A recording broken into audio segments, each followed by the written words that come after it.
आणि जर विद्यार्थी त्यांचं म्हणणं मांडण्यासाठी देशभरातून दिल्लीमध्ये पोहोचतायत अशा विद्यार्थ्यांचं म्हणणं ऐकून घेण्याऐवजी जर तुम्ही त्यांच्यावर लाठीचार्ज करत असाल तर याचं कदापि समर्थन केलं जाऊ शकत नाही आणि याच्या विरोधात आम्ही उभं राहणार असा पवित्रा यावेळेस त्यांनी घेतलेला आहे। मल्लिकार्जुन खरगे काही वेळापूर्वीच बोलत असल्याचं आपण पाहिलं। यासह राम मंदिर या विषयावरून सुद्धा राम मंदिरामध्ये जी दान चोरी झाली त्या विषयावरून सुद्धा त्यांनी सरकारला खडेबोल सुनावलेले आहेत। या संपूर्ण समितीची स्थापना स्वतः पंतप्रधान केली आणि त्यामध्ये जर इतके मोठे घोटाळे होत असतील तर याला जबाबदार कोण असा प्रश्न त्यांनी उपस्थित केलेला आहे। आपण पुन्हा एकदा वळतोय सीजेपीच्या या मोर्चाकडे।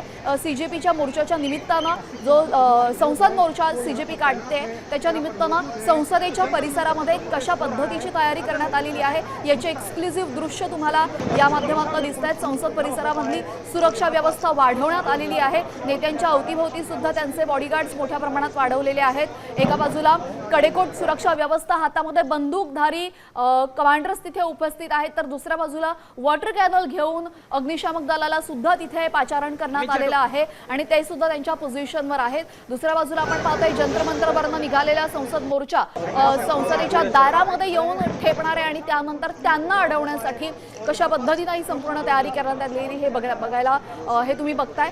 आपण जर एकूणच विचार केला सीजेपी आणि या संपूर्ण आंदोलनाचा तर त्यांची एकच प्रमुख मागणी आहे ती म्हणजे नीट पेपर फुटी घोटाळा झालेला आहे, त्यानंतर सीबीएसईचा जो घोटाळा झालेला आहे त्यामुळे तुम्ही विद्यार्थ्यांचं भविष्य, जे देशाचं भविष्य आहे, जो देशाचा चेहरा आहे, त्यांचं शैक्षणिक भविष्य खराब करून तुम्ही देशाचं भविष्य खराब करताय आणि त्यामुळे जो या संपूर्ण खात्याचा जबाबदार अधिकारी आहे, मंत्री आहे ते म्हणजे धर्मेंद्र प्रधान, त्यांनी स्वतः या संपूर्ण घोटाळ्याची, या पेपर फुटीची एक उत्तरदायित्व स्वीकारलं पाहिजे, अकाउंटेबिलिटी घेतली पाहिजे आणि त्यानिमित्तानं त्यांनी स्वतःचा राजीनामा दिला पाहिजे।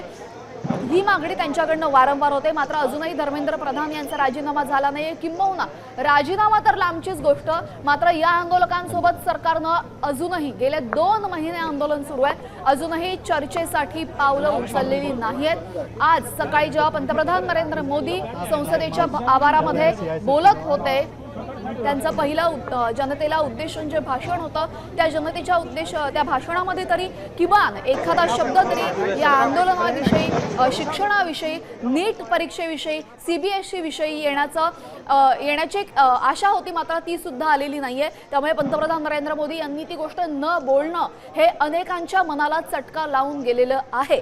पंतप्रधानांनी या विषयावर बोललंच पाहिजे अशी भूमिका अनेकांची होती, मात्र पंतप्रधानांनी तरी आज ही गोष्ट बोललेली नाही।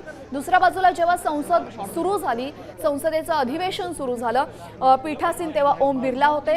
अर्थातच संपूर्ण देशभर ज्या गोष्टीमुळे रान उठलेला आहे, ज्या गोष्टीमुळे इतका असंतोष तरुणांमध्ये आहे, ती गोष्ट तुम्ही चर्चेला आणणं सगळ्यात महत्त्वाचं होतं। इतर सर्व गोष्टी तुम्ही बाजूला ठेवून सध्या अग्रक्रम तुम्ही याच गोष्टीला दिला पाहिजे होता, मॅन्डेटरी हीच गोष्ट होती। मात्र या दोन्ही विषयांवर चर्चा न करता इतर विषय चर्चेसाठी आणण्यात आले आणि त्याचमुळे अर्थातच विरोधकांनी तिथे मोठ्या प्रमाणात गोंधळ घातला।